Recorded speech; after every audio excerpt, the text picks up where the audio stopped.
Hey, what's up, Ubermenschen? It's your boy Nietzsche, and today we are going to be talking about will to power and the master slave morality. So recently, my roommates, they really were acting out of pocket, I'm not gonna lie. But I had to express my will to power. I mean, our apartment was a mess. The kitchen was covered in food. The living room was disgusting and filthy, and I had to do it. I just had to clean it, rearrange it, do my own thing, and they flipped. They just flipped. They could not handle it. So, will to power, we're going to talk about that. Began with my friend Schopenhauer and his will to life, but I think we can take a bit more of a, how do you say, aggressive stance with it. And it's a little more affirmative than Schopenhauer's will to life.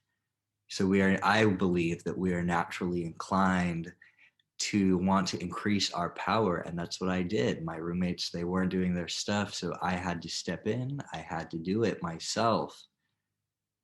So we're all animals, we're human animals, and all animals yearn to express their power. And this is a controversial moment. I mean, it directly opposes philosophies like utilitarianism, and I really believe that wills interact with each other to vie for power, and it has to be your will that is the most powerful one. So there are some moral implications to this, of course. I really believe that society wants to break children's wills, and that's an expression of master morality in breaking the wills of the sheep, if you will, the sheeple. And a healthy person really is willful. A healthy person is desires their power. They desire to make their power known. And I don't think willfulness should be seen as morally undesirable, but that's just me.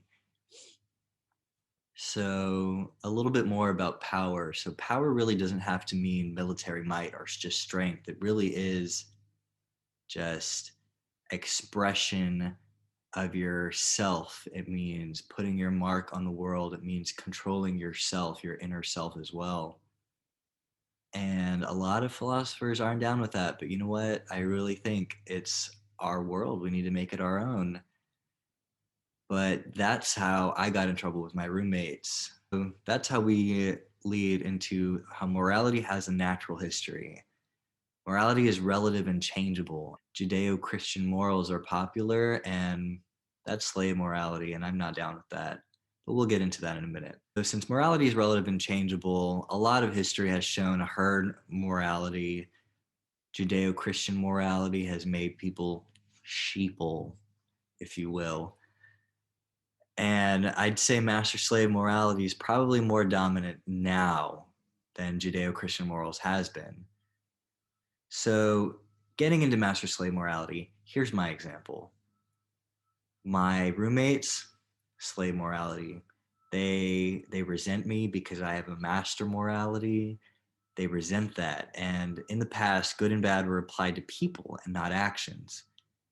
So masters believed that they were good and saw slaves as unenviable and bad in their behavior. But slaves, they saw masters as evil and internally expressed their will to power by judging their masters. So, whereas a master would change their world around them, they would change things, they would make the world in their own image. Slaves can really only express their will to power by hating their masters. And that's why I'm not down with slave morality. It's harmful, it's rooted in resentment, and makes ugly the behavior of others. And it encourages mediocrity and herd morality. I'm not down with that. So my roommates, they're the herd, they're the sheeple. They were not down with me expressing my will to power, but it had to be done. So an important part of master slave morality is that good means something different for masters than it does for slaves. Master morality says those that have power are good and those that don't are bad. Slave morality says that the powerful are evil and their self esteem hinges on despising their masters. So that means for a slave to feel good, they have to have a master to hate. And before we get into more, I'd like to promote my book Thus Spoke Zarathustra, edited by Walter Kaufman. And here it is. Here's this copy. This is the Penguin Classic version. Buy it. Buy it. Buy it.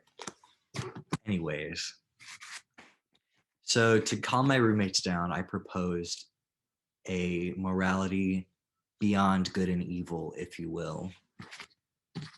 So that is going beyond slave morality, but it also isn't going back to master morality. It's beyond good and evil. So I really believe that people internalize slave morality and that it's going to be very hard to get away from that.